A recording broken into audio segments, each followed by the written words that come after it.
अनन्ताणं नमो सिद्धाणं नमो आयर्याणं नमो वज्रायाणं नमो लोये सवसाहुणम्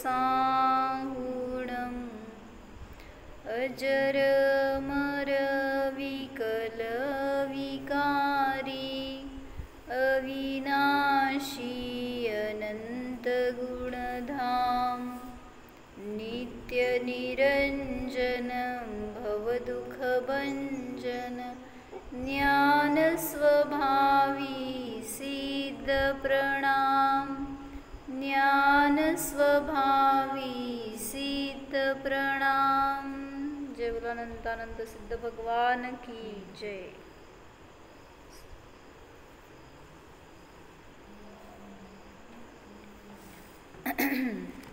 सिद्धांची जयमाला बघतोय आपण। विराग सनातन शांत निरंश निरामय निर्भय निर्मल हंस सुधाम विबोध निधान विमोह प्रसिद्ध विशुद्ध सुसिद्ध समूह विदुरित संस्कृती भाव निरंग समामृत पूरित देव विसंग अबंध कषाय विहीन विमोह प्रसिद्ध विशुद्ध सुसिद्ध समूह निवारित दुष्कृत कर्म विपाश सदामल केवल केली निवास भवोदधिपारग शांत विमोह प्रसिद्ध विशुद्ध सुसिद्ध समूह। सांगा अर्थ काय तिसऱ्याचं? निवारित दुष्कृत कर्म विपाश म्हणजे काय? कर्म आहे, कर्मरूपी विपाश म्हणजे कर्मरूपी जाल आहे, त्याचं ज्याने निवारण केलेलं आहे। कसे आहेत ते कर्म? दुष्कृत म्हणजे दुष्कार्य रूप म्हणतो ना आपण, जे काय म्हणायचं, वाईट किंवा चुकीचे, तर ते दुष्कृत कर्म विपाशाला ज्यांनी निवारण केलेलं आहे, ज्यांनी त्या कर्म विपाशाचं, म्हणजे त्या कर्मांचा पाश एका कर्माचा नाही आहे, किती कर्मांचा आहे हो? 8ही कर्मांचा, आणि त्याचे किती भेद? 148 भेद पहिल्यांदा। सगळे कर्म मिळून त्या सगळ्या कर्मांचं परत अजून प्रत्येकाचे जेवढे परिणाम तेवढे प्रकार, तेवढे प्रकारचे कर्म, तेवढे बंध, त्यामुळे त्या सगळ्या प्रकारच्या बंधांचा ज्यांनी, त्या विपाशाचा काय म्हणायचं, जाळ्याचा ज्यांनी नाश केलेला आहे, असे ते सिद्ध। म्हणजे ढोबळ आपण सांगतो 8 कर्म आहेत हे नावावरून, पण जे जे सिद्ध झाले त्यांचे कर्म डिफरंटच असणार। जरी ज्ञानावरण दर्शनावरण वेद नियम होनी आयु नाम गोत्र अंतर हे सगळे असणार आहेत की, पण तरी सुद्धा प्रत्येकाचे कर्म डिफरंट असणार। कसे हो? पाश त्याचा वेगळा असणार। म्हणजे म्हणून म्हटलं ना की कोणाला लगेच शीघ्र मोक्ष झाला, कोणाला खूप काळ गेला त्याच्यामध्ये, नंतर मोक्ष झाला, म्हणजे असे प्रत्येकाचे वेगळे का दिसले, किंवा कोणी उपसर्गाने मोक्ष झाला, कोणी सहजतेने मोक्षाला गेले, हे सगळे त्या कर्मविपाशाचं कार्य दिसून येतं। कोणाला देवांकडून काय म्हणायचं फेकलं गेलं, काय त्यांच्याद्वारे उत्सर्ग झाला गेला, असे अनेक प्रकार जे होते, तर त्याच्या अनुसार त्या सिद्धांमध्ये सुद्धा टाईप्स झाले। जसं तुमच्या कर्मामध्ये टाईप्स आहेत तसं त्या सिद्धांमध्ये पण टाईप्स आहेत। कसले सिद्ध आहेत तो? वेगळे सिद्ध कसले? 11 प्रकारचे सांग। नाही. क्षेत्र, ते कुठले? ते गती, 7 आहेत. काळ, लिंग. ते नाही सांगायचं होतं मला. उपसर्ग केवली ते म्हणायचं. मुख केवली. ते वेगळे झाले, ते पण नाही. सिद्धांचे भेद कुठले? सिद्ध भक्तीमध्ये भेद करतो ना आपण. तव सिद्धे, नय तव तपाने सिद्ध झाले, नयाने सिद्ध, म्हणजे वेगळे प्रकार. सिद्ध म्हणजे काय? हा, संयम सिद्ध, संयमाने सिद्ध झाले. संयमाने, चरित सिद्धे, चारित्र्याने. नाणम्मी दंसणम्य सिद्धे शिरसाण मनसामी. म्हणजे काय, कोणाकडे ज्ञान आहे कोणाकडे दर्शन आहे असं नाही आहे, सगळ्याकडे सगळे गुण आहेत, पण तरी सुद्धा त्यांचे भेद केले मुख्य त्याच्या अपेक्षेने. तेच की, म्हणजे मुख्यता काय होती? तपाची मुख्यता होती, त्यातून त्यांना मोक्ष झाला तर त्यांना तपसिद्ध म्हणलं. नयसिद्ध,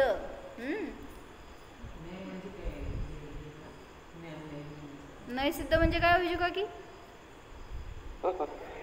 माहित नाही. बघावं लागेल. नयसिद्ध म्हणजे आता कोण नयांच्या विवक्षेने सिद्धांचे भेद केले असं असणार. नाही माहिती, बघावं लागेल ते. सूत्र आहे की नाही, तत्वर सूत्र, एक सूत्र मला वाटतं ना सिद्धांच्या भेदाचं का नाही.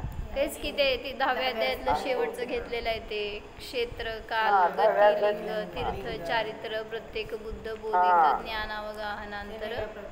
हा, ते पण आहेत. म्हणजे कुठल्या क्षेत्रातून गेले त्याच्या अपेक्षेने, कुठल्या काळातून गेले त्याच्या अपेक्षेने, असे अनेक प्रकारचे सिद्ध आहेत. तर मला सांगायचं होतं त्यांच्यामध्ये भेद का झाला? सिद्ध तर सगळे 8 कर्मांनी रहित बस विशुद्ध आत्मा आहेत ते फक्त एक, मग त्यांच्यामध्ये भेद व्हायला नको होता. हा, म्हणजे त्यांच्याकडे पाहण्याची तुमची दृष्टी कशी आहे ना, त्याच्या अपेक्षेने भेद झाले.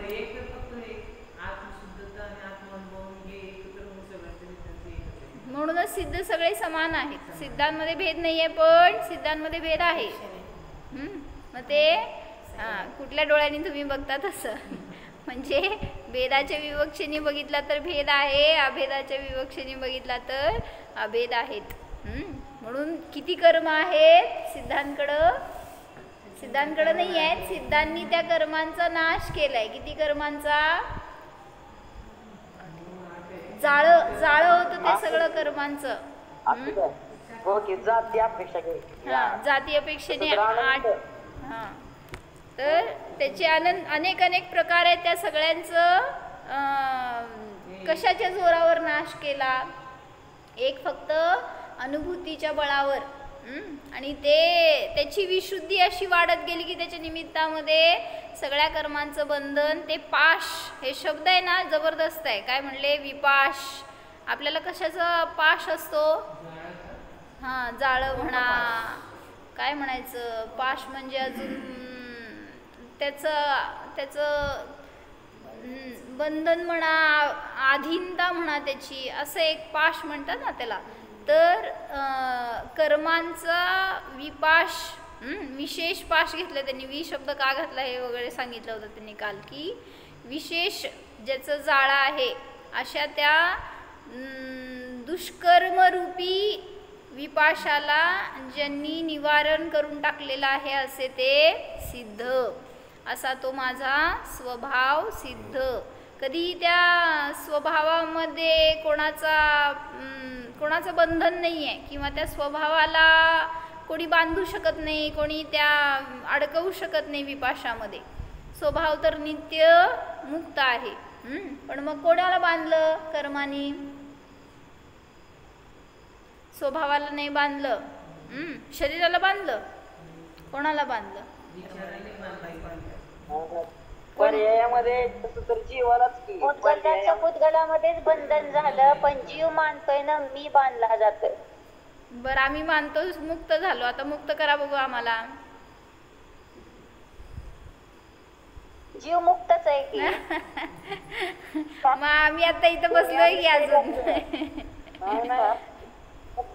मुक्तच आहे असं नाही, दोन्ही अपेक्षा आहे ना बांधलेला. हा, म्हणजे मला म्हणायचंय कर्मानी कोणाला बांधलं? कोणाला बांधतात? कर्मामध्ये कोणाला बांधायची शक्ती? कर्म मूर्तिक आहेत आणि जीव अमूर्तिक आहे, कोणाला बांधणार? मग ज्याला दोरीची गाठ दोरीलाच बसली म्हणतो का नाही, तसं कर्माचं कर्माशीच बंधन झालेलं आहे. पण त्याच्यामध्ये जीव अडकलाय हे सांगायचंय.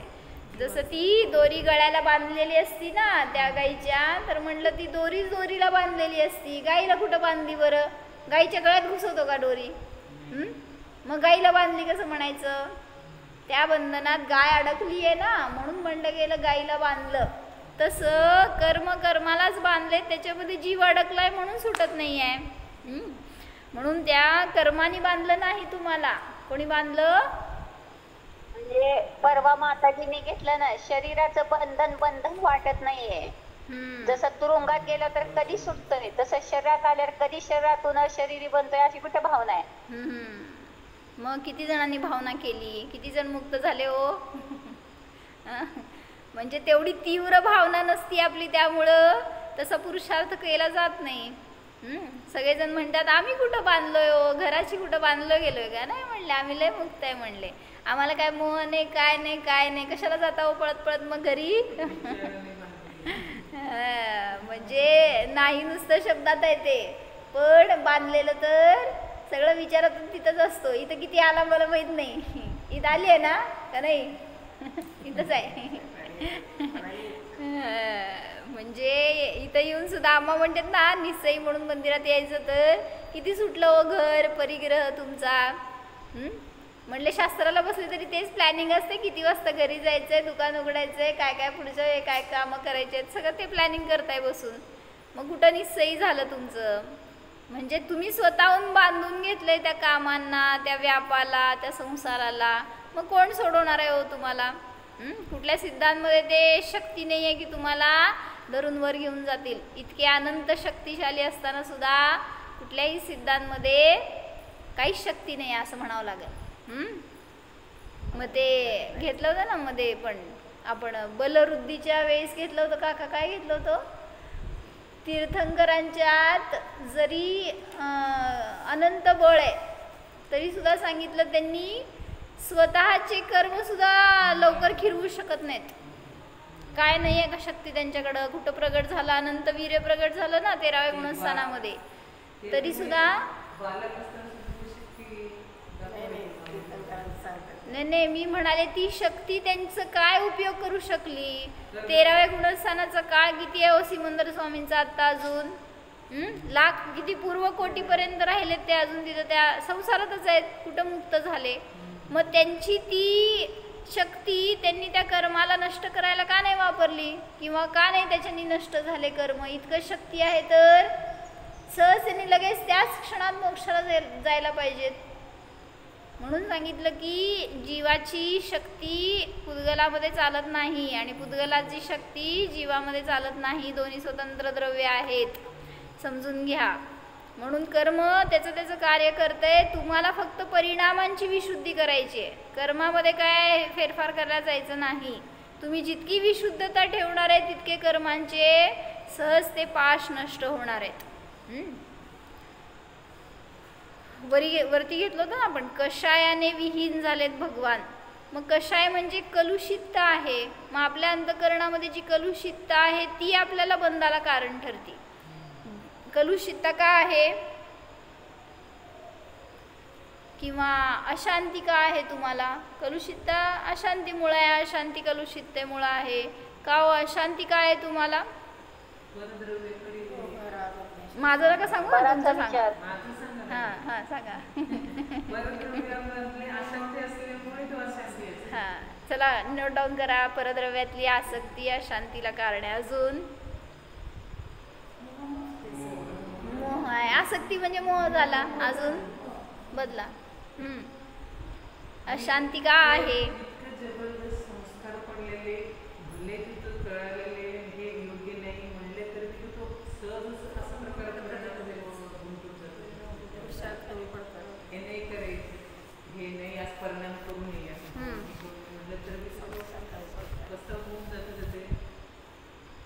अशांती का आहे?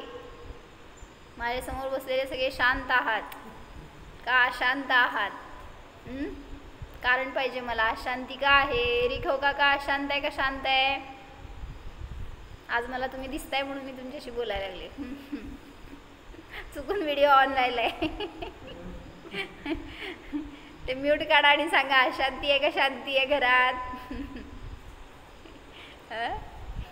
सगळे घरातनं बाहेर गेले, शांती शांती आहे म्हणा की. अशांती का आहे हो?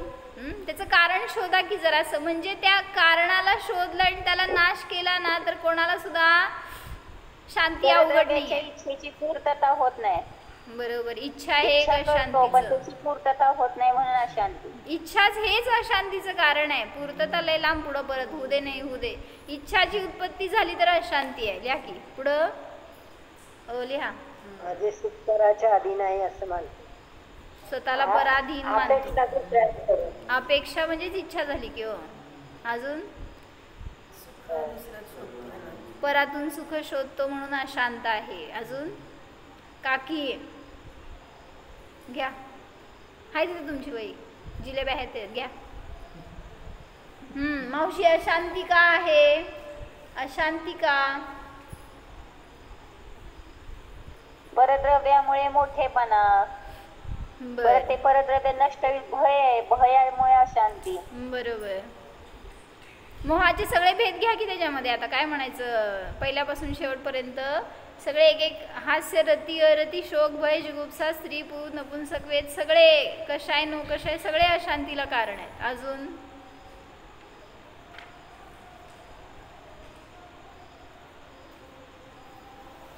म्हणजे स्वतःचं कारण कमी आहेत बरं का. तुम्ही काय म्हणायचं, पराच्या निमित्तातच जास्त अशांत आहात. हां, मग त्यासाठी मी काय काढली कारण म्हणून अशांत आहे. मी शांत आहे स्वभावाने, ह्याचा विश्वास नाहीये म्हणून अशांत आहे. काय म्हणले? शांतीचा उपाय मला कितीतरी सांगितलं. होय ना, वाचायचं का तेच? शांतीचा उपाय वाचावो. अज्ञान पण अशांती. बरोबर, अज्ञान आहे म्हणून अशांती आहे. आता मी वाचू माझ्याकडे काय लिहिले होते. आम्ही जेव्हा चिंतन केलं तर तेव्हा असे घेतले होते ना, ते तुम्ही सगळी अशांती सोडून टाकली. माझ्याकडेच राहिली होती. तर काय सांगितलं, मी स्वतःला शांत आत्मा पाहत नाही, त्याचा विश्वास वाटत नाही, तशी अनुभूती करत नाही म्हणून अशांत आहे. म्हणजे कॉन्फिडन्स येऊ दे ना आपल्याला की आहे शांती माझ्यामध्ये आहे. बाहेर कसलीही परिस्थिती असू देत मी शांत जगू शकतो. मनीषा ताई सांगा, अशांती आहे का तुमच्या कंट्रीमध्ये? का शांती आहे?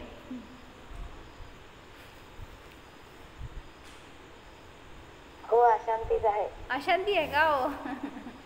अशांतीचं कारण काय?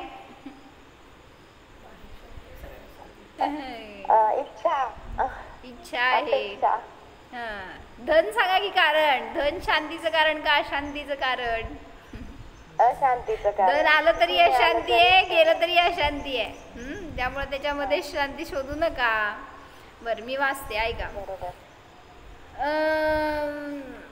मला जसं तत्व समजलं, मला जसा मार्ग मिळाला तसं सगळ्यांना मिळावा, ही एक शांती का अशांती? म्हणजे सगळ्याला जास्त अशांती. बरोबर. मला शांतीचा मार्ग मिळाला तसं सगळ्यांना मिळावा म्हणून मी माझा धर्म सोडून देऊन तुम्हाला शांत करायला लागले. किती योग्य. होय ना, होय. नाही, मला वाटलं मला सांगायला तुम्ही.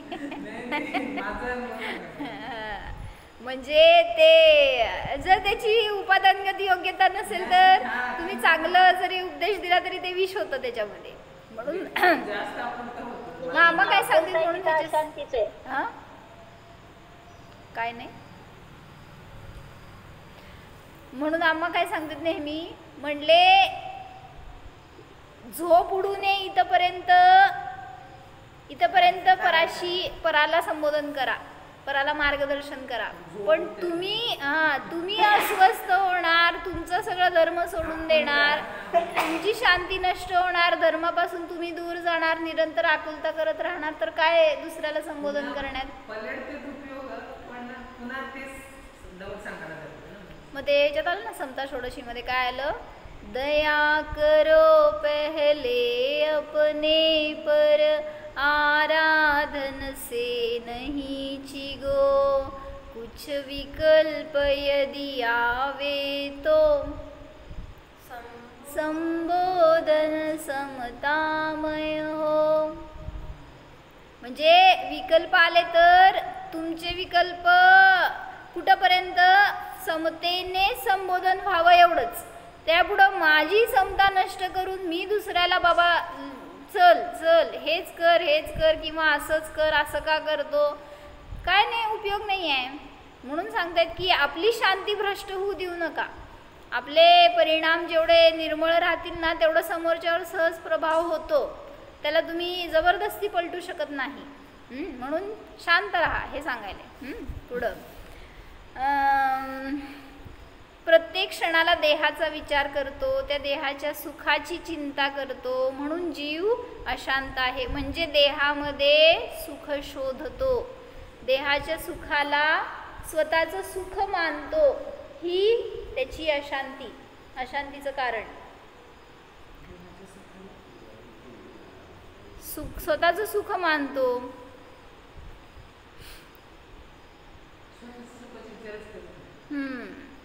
पुढं सांगितलं जे काय म्हणायचं अंतरंग परिणाम आहेत ना, म्हणजे काय म्हणायचं सूक्ष्म छटा त्याच्या कसल्या, एखाद्याशी द्वेष जो पाझरतोय आतमध्ये सतत, काय म्हणायचं त्याला, पांपाळतो आपण. एखाद्या विषयीचे गैरभाव, ईर्ष्याचे परिणाम, द्वेषाचे परिणाम, वैराचे भाव, हे सगळे जे आपण सुप्त ठेवतो ना स्वतःमध्ये, ते सगळ्यात मोठं अशांतीचं कारण आहे.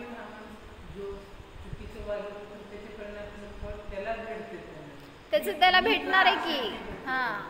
मग तिथं मी काय करतो, मग म्हणूनच त्यांनी काय सांगितलं माहिती का, की एका मनुष्याने असं म्हणलं की सगळं दुःख माझ्याच का वाटायला येते. म्हणजे दुसऱ्याचं दुःख नसतं ना, माझं दुःख सगळं जगात सगळ्यात माझं मोठं, असं सगळ्याला वाटतं. मग त्यांनी एका वक्त्याने विचारलं, म्हणले सीतेने असं उद्गार का नाही काढले हो, अंजनेने असे उद्गार का नाही काढले, रामाला पण काय कमी त्रास होता का, त्यांनी का असं म्हणला नाही, सगळं दुःख माझ्या का वाटायला, मी मोठा भाऊ असताना मला का तिकडं वनवासात. म्हणजे कुठल्या पुराण पुरुषांमध्ये त्यांनी कर्मांच्या उदयाला दोष दिला हो, मला का असे उदय, त्यांनी करायचं असतं, आपण नाही. मग ते सांगायले पुराणातल्यांनी.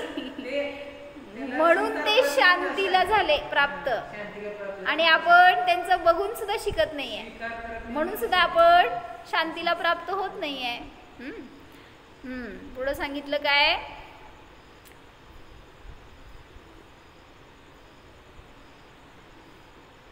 सगळे सांगून झाले तुमचे. ग्रंथाला एखाद्या विषयाला समजून घेण्याची धडपड ही सुद्धा अशांती आहे. म्हणजे काहीतरी शिकायचंय, ऐकायचंय, वाचायचंय, दुसऱ्याला सांगायचंय, ही सगळी अशांतीच आहे. अज्ञान सुद्धा अशांतीचं कारण आहे. पुढं सांगितलं वस्तू व्यवस्था स्वीकारत नाही म्हणून अशांती आहे. जसं आहे तसं भगवंतांचं दिव्य ध्वनी किंवा ती वाणी, ते वचन, ती वस्तू व्यवस्था जशी आहे तसं मान्य करत नाही, स्वीकारत नाही, म्हणून अशांती आहे. पुढं सगळ्याच्या, माझ्याच नाही प्रत्येकाच्या क्रमनियत पर्यायाला बदलायला जातो म्हणून अशांती आहे. जसं त्याचं परिणमन चालू आहे तसं पाहून सुद्धा काय म्हणतो, असं नकोय. म्हणजे काय म्हणायचं, वर्णवाद आहे हा एक टाईपचा. कर्मनियत जसं आहे तसंच घडणार आहे, पण त्याला बदलायला जातो, मागं पुढं करायला जातो, हा प्रयत्न म्हणजे अशांतीला कारण आहे. पुढं सांगितलं कर्तृत्व आहे, मग त्यामध्ये सगळं घ्या. कर्तृत्व, भोक्तृत्व, एकत्व, ममत्व ह्या सगळ्या परिणामांनी अशांती आहे. पुढं सांगितलं की असंभव कल्पना करतो म्हणून अशांती आहे. म्हणजे काय करतो? उदाहरण सांगावं. असंभव कल्पना करता की नाही करत, त्याच्यामुळं अशांती आहे. काय करता हो असंभव कल्पना? फार मोठे मोठे सांगू नका, घरातले सांगा, आजचे आत्ताचे वर्तमानातले. असंभव असणारी गोष्ट तुम्ही संभव करायला जाताय.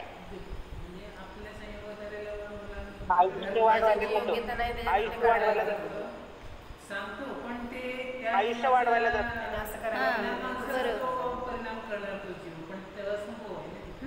त्यांनी सांगितलं आयुष्य वाढवायला जातो. ही पण असंभव कल्पना आहे, पण करता की नाही?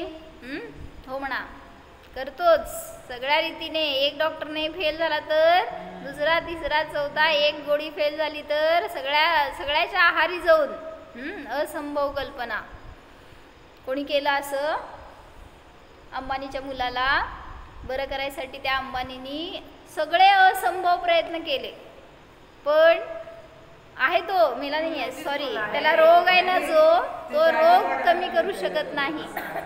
मग त्यांनी सांगितलं ना, कितीतरी तो त्यासाठी कितीतरी एकर जमीन घेतली आहे त्यांनी, त्याच्यामध्ये हत्तीचे झुंड सांभाळले, मग त्यांच्यामध्ये तो फिरणार करणार असं काय काय कशासाठी आपल्याला माहीत नाही, पण ते सगळं करून त्याचा रोग तर कमी व्हावा ह्याच्यासाठी त्यांनी सगळे प्रयत्न केले.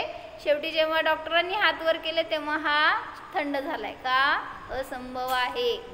मग तो बरा होणार, बरा व्हावा, ही कल्पना म्हणजे शांती का शांती हो? अंबानीकडे किती धन आहे, शांती का अशांती? आणि ते बघून तुम्ही शांती का अशांती तुम्हाला माझं घरातलं तर बघायचं नसते, दुसरं बघायचं असते सगळ्याला, त्यामुळे जास्त अशांती असते. मग आजच मी आज सकाळी काय ऐकलं की ते म्हणले लोक सुखी राहायचंय लोकांना का सुखी आहे हे दाखवायचंय हो. काय म्हणले? तुम्हाला सुखी राहायचंय का मी सुखी आहे असं दाखवायचंय. म्हणले फॉरेनला जातात, दाखवायचं असते. मग हे सगळ्यात मोठी अशांतीचं कारण सांगितले बरं का. त्यात सांगते ऐका की समजा तुम्ही कुठं ट्रिपला गेला, फॉरेनला गेला, कुठं एखाद्या प्लेसला गेला फिरायला, तर तिथं म्हणले लोक ते बघण्यामध्ये नसतं इंटरेस्ट, त्यांना सेल्फी काढायची असती, ते परत स्टेटसला ठेवायचं असतंय, मग ते सगळ्यांनी बघावं ही आशा. आणि मग म्हणले त्याच्या पुढं जाऊन जर ते स्टेटस, ते फोटो ज्याच्यासाठी ठेवले त्यांनी नाही बघितलं तर किती अशांती. म्हणले म्हणून तुम्ही सुखी आहे हे कमी भोगता, दाखवायला जास्त जाता म्हणले, म्हणून तुम्हाला किती अशांती आहे. म्हणून दुसऱ्याचं कुठलंही कारण आपण काढून शांत नाही जगू शकत, दुसऱ्याच्या आधाराने वगैरे. मग एक त्यात घटना सांगितली त्यांनी की तुम्हाला सुखी समाधानी राहायचं ना. आता बाहेरचं काय म्हणायचं, एक मोटिवेशनल स्पीकर आहे त्याचं ते वक्तव्य होतं. नाही सगळं करा पण त्यात ज्ञाता राहा हे सांगतोय हो आम्ही, तर शांती आहे. सगळं सोडून तुम्ही ज्ञाता राहत नाही हे मला माहिती आहे, कारण अजून घरातच बसलाय. तर जाऊन जंगलात बसलात तर ठीक आहे, ज्ञाता राहू शकाल, पण जोपर्यंत ज्ञानातून सुटत नाही तोपर्यंत शांती नाही. तर मी एक काय उदाहरण सांगत होते की ते बाहेरचे वक्ता होते, त्यांचं स्पीच ऐकली होती. ते काय म्हणाले की तुम्हाला जर असं समाधानी राहायचं असेल, जर असं आनंदी जगायचं असेल तर काय करावं, दुसऱ्याचं कौतुक करा म्हणले. समोर जे पण येईल ना त्याचं कौतुक करा. जाऊ दे बाहेर कोणाला नका सांगायला जाऊ, कुटुंबातल्या लोकांचं करा. म्हणता का परंतु हे बेस्ट केला, किती वेळा म्हणला सांगा बघू, असं विचारणार आहे त्याला फोन करून मी. एकदा पण म्हणलेलं नसतंय आपण. सदा टोकत राहतो ना, तू असं का केला, तसं कर, तसं करू नको. हे टोकणं तुमचं आहे ना, त्याच्याने दूर होतात लोक. उलट त्याला बघा ना, एकदा नाही चारदा म्हणून बघा हे चांगलं केलं बरं का तू, म्हणजे व्ह्यू आहे हो शेवटी तो, तुम्हाला त्या दृष्टीने पाहता आलं पाहिजे. जाऊ देत, मला परत भ्रष्ट व्हायचं नाही, भटकायचं नाही आहे. काय सांगत होते मी की तुम्ही कौतुक करा. तर पहिल्यांदा परिवारजनापासून सुरू करा. त्या मुलांचं कौतुक करा, आईवडिलांचं करा, आईवडिलांनी मुलांचं करावं, पती पत्नीचं करावं. तर ते सगळं वक्तव्य झालं म्हणे. त्यांचं स्पीच जी चालू होती ती झाली. तर त्याच्यामध्ये समोर बसलेले 1 2 3 असे नवे जोडपे होते काय. आणि त्यातलं एक जोडपं नाही, एक मनुष्य येऊन तो म्हणाला की म्हणला तुमचं सगळं मला मान्य आहे, पण शेवटचं वाक्य मला नाही पटलं. म्हणला काय. म्हणले पत्नीचं कौतुक कशाला करायचं, खटकलं म्हणला मला, नाही करू शकत. म्हणले का, करून बघ म्हणले, त्याच्याने तुला उलटं चांगलं जीवन जगता येईल. मग तो म्हणला सगळं मान्य आहे हो मला, पण तरीसुद्धा मी नाही करू शकत तिचं कौतुक. म्हणले का. अहो म्हणले मी केलं तरी तिला ऐकू यायला पाहिजे की, तिला ऐकायला येत नाही म्हणले, म्हणून मी लय अशांत आहे. मग म्हणले एवढं काय त्याच्यामध्ये, डॉक्टरला दाखव, इलाज कर, मशीन लाव, काय ना काय त्याचे तू उपाय काढ ना, तर तू शांत जगू शकशील. म्हणला ठीक आहे बरं, आज मी बघतो संध्याकाळी म्हणून. मग संध्याकाळी एकटाच गेला डॉक्टरकडं बरं का. आणि म्हणला माझ्या बायकोला कमी ऐकायला येत आहे. म्हणला डॉक्टर पेशंट कुठं आहे. तर ते म्हणला नाही ती आली नाही, घरी आहे, तुम्ही मला द्या काय द्यायचं ते, मी तिला इलाज करतो तसं. म्हटलं की मी कसं असं चेक केल्याशिवाय कसं करणार. म्हणले किती डिस्टन्सपासून ऐकायला येत नाही, किती केस सिरियस आहे, तिला काय द्यायला पाहिजे, नाही सांगू शकणार म्हणला मी. बरं म्हणला जाऊ दे, आज तू काय कर, घरी जा आणि चेक कर की तिला किती डिस्टन्सपर्यंतचं ऐकू येतं आहे, कुठती येत नाही, आणि मग मला सांग, मग परत बघू म्हणा आपण. ठीक आहे म्हटला मी हे करतो. घरी गेला, बेल मारली, मुलाने दार उघडलं म्हणे, आणि बायको किचनमध्ये भाजी करत होती. मग ह्यांनी बघितलं इकडनंच काय करायला लागली. मग दारातूनच विचारलं कशाची भाजी केली. तिकडनं कायच आवाज नाही. मग आता म्हणला केस एवढ्या लांबपर्यंत ऐकू येत नाही असं कळलं. म्हणला थोडंसं पुढं जाऊ आपण. जाऊन सोफावर बसला आणि परत हाक मारली, काय भाग्यवान, कशाची भाजी केली. परत तिकडनं कायच रिस्पॉन्स नाही. मग उठला आणि किचनच्या दारात जाऊन उभारला, तरी पण विचारल्यावर काहीच उत्तर नाही. म्हणला इतकी गंभीर केस आहे, आता काय सांगावं जाऊन डॉक्टरला. जाऊन तिच्या कानाच्या मागं उभारला आणि कानात जोरात विचारतोय काय भाजी केली. आता बायकोच्या हातात होतं लाटणं. ती काय म्हणली, तुम्हाला कळतं का नाही, 4 वेळा ओरडून सांगितले कारल्याची भाजी केली. काय झालं कळलं का तुम्हाला. नवऱ्याला ऐकू येत नव्हतं. कळलं होय. शांत असणाऱ्याला कळणार, अशांत असणाऱ्याला नाही. म्हणजे ती त्याच्याबरोबर कशी संसार केली असणार इतके वर्ष. म्हणजे तो म्हणतोय की तिचं मी कौतुक करू शकत नाही. तो स्वतः पात्र नाहीये तर दुसऱ्याला काय. कशासाठी सांगत होते. हा, सुखी राहायचंय का सुखी दाखवायचंय. हा, तर त्याच्यासाठी सांगितलं की थोडीशी दृष्टी बदला. जे काय आपण स्वतःसाठी अपेक्षा करतो ना, तर तीच अपेक्षा दुसऱ्याला पण असते.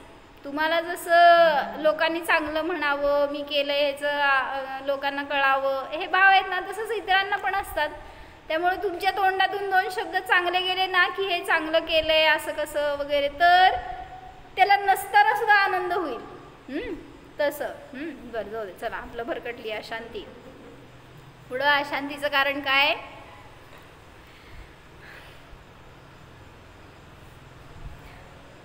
दुसऱ्याच्या सुखाला बघून जीव अशांत आहे आज.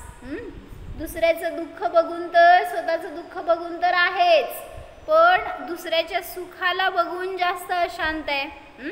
जसं म्हणलं की किंवा अजून एक उदाहरण सांगितलं असं की आपलं दुःख आहे ना, ते दुसऱ्याला वाटल्यावर त्याला कमी झाल्यासारखं वाटतं, पण दुसऱ्याचं दुःख ऐकल्यावर आनंद होतो बरं का. ह्याच्यासाठी काय सांगितलं की एक सुनबाई होती आणि तिच्याकडनं काय मार्केटमध्ये गेल्यावर म्हणले 100 रुपयाची नोट हरवली. तर तिला लय अस्वस्थ व्हायला लागलं. ती आपलं दिवसभर त्याच्याच विचारात 100 रुपये गेले. संध्याकाळी मैत्रिणींना भेटली आणि त्यांच्यामध्ये असंच बोलता बोलता म्हणाली की म्हणली मला फार दुःख झालं, माझ्याकडनं आज 100 रुपयाची नोट गेली, असं कसं झालं वगैरे वगैरे.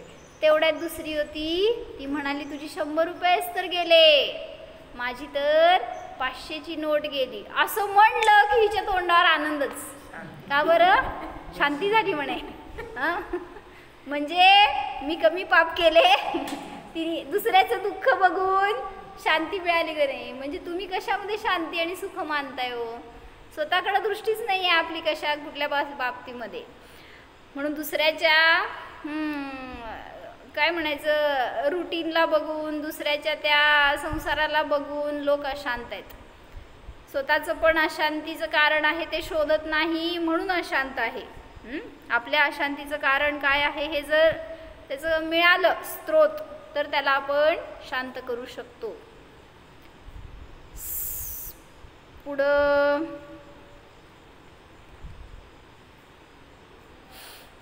मान अपमान इच्छितो म्हणून अशांत आहे. मला लोकांनी मान द्यावा हे एक मोठं अशांतीचं कारण आहे.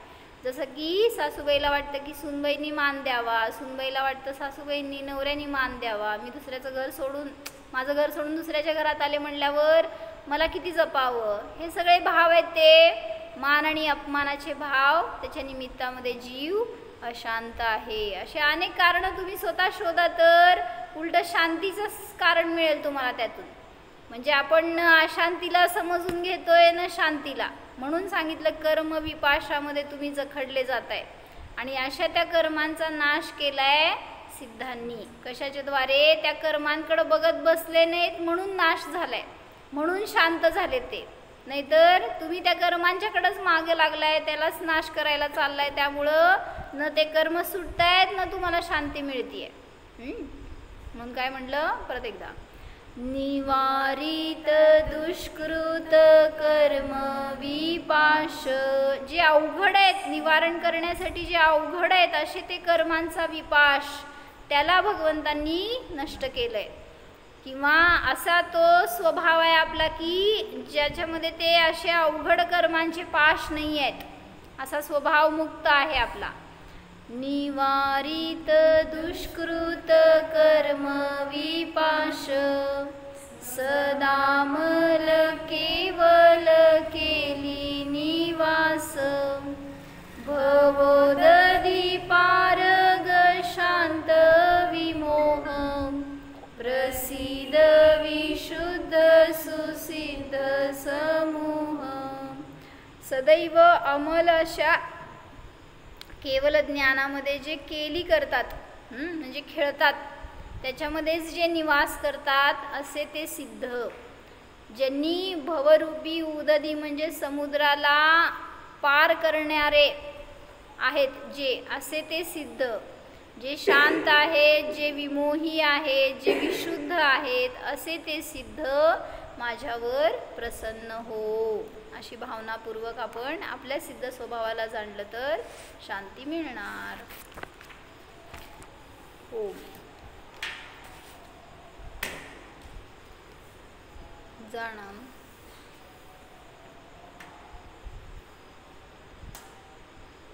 स्वतःचा शांत स्वभाव जाणा.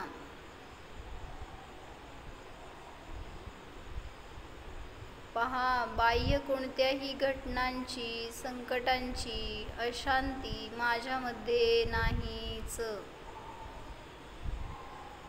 भविष्याची आकुलता रूपी अशांती नाहीच.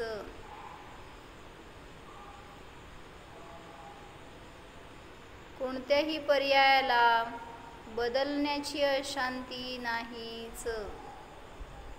मी तर या सर्वांचा ज्ञाता ज्ञाता ज्ञाताच आहे. स्थिर स्वभाव जाणा, न्यायक रूप जाणा.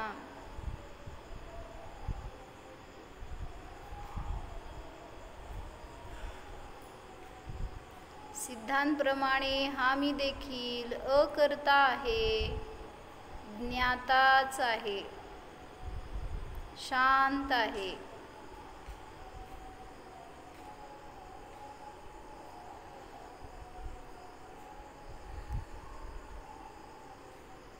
शांत प्रशांत स्वरूपोऽहम्, निर्विकल्प स्वरूपोऽहम्, सिद्धोऽहम् ॐ